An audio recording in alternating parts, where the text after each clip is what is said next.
Good afternoon, everybody. Meteorologist Mike Witcher here in the 10 Weather Center for you here on this Wednesday, the 29th day of February. And boy, is it going to get active here through the afternoon, evening hours. So stay with us right here on Facebook, online at WBIR.com. We have our interactive radar there. Download the WBIR weather app. It's a great resource if you have travel plans.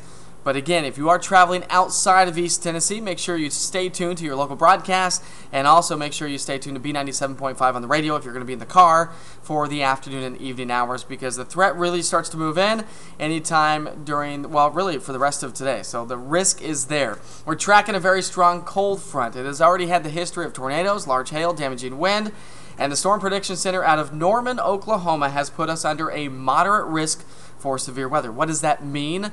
That just means we have an elevated risk from the slight risk. So it does actually look like the conditions are favorable for isolated tornadoes, large hail, damaging wind right here in East Tennessee, the Cumberland Plateau, southern Kentucky, and down into parts of Georgia and Alabama. So a moderate risk for severe weather. So let's get to work. Lots to talk about.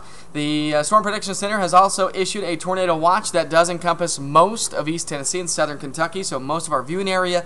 The only places it really excludes are the higher elevations, the mountain counties, Monroe, Sevier, Blount, Cocke, and Greene counties. So again, isolated tornadoes are possible with a tornado watch that's in effect until 9 o'clock tonight. Affecting over 500,000 people, over 1 million people really, so we're looking at the threat for that here into the afternoon. Flash flood watch has been issued by the National Weather Service as well for southern Kentucky. That runs until 6 o'clock, so torrential downpours along with damaging wind, isolated tornadoes, and large hail out of this storm system. It is going to be a mess, and the timing of it is the high impact hour. We're looking at 4, 6, 8, and 10 o'clock tonight that we're really going to see that threat for severe weather move its way on in. So a good idea to know where your family is. Make sure your kids know exactly what to do if you're not going to be home until later on this evening. And know where you will go in your homes, in your office buildings, if you need to take shelter if we do have any tornado warnings. Remember, an average time for a tornado warning is about 13 minutes to take shelter, so you have to have things ready to go and implement those plans if a tornado warning is issued for your location, which of course we'll pass along Facebook, Twitter, and right here on WBIR.com as well. Looks like as we get past the 10 o'clock hour, things will gradually improve, or should I say quickly improve.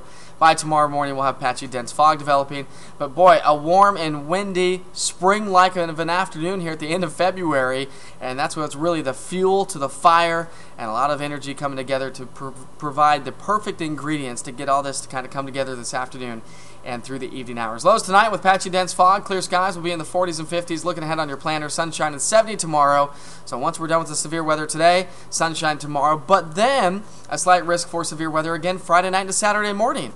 Looks like anytime after midnight Friday night we could see some severe storms again, and then cooler weather behind that frontal boundary here as we head into the upcoming weekend. So again, a moderate risk for severe weather, a tornado watch in effect until 9 o'clock tonight, a flash flood watch in effect for the folks in southern Kentucky. That's in effect until 6 o'clock this evening. So again, all parameters are coming together to produce severe weather here on this Wednesday afternoon, Wednesday evening. Have a plan of action, know where you will go, and make sure your family knows exactly what they will do as well. Good idea to have those emergency kits ready. I always talk about that. You know, flashlights, extra batteries, radios, blankets, all have it in a box ready to go just in case you need, at a moment's notice, you need to run and take shelter. So have a wonderful, safe day, everybody. More updates to come right here on Facebook, WBIR.com, and of course on 10 News.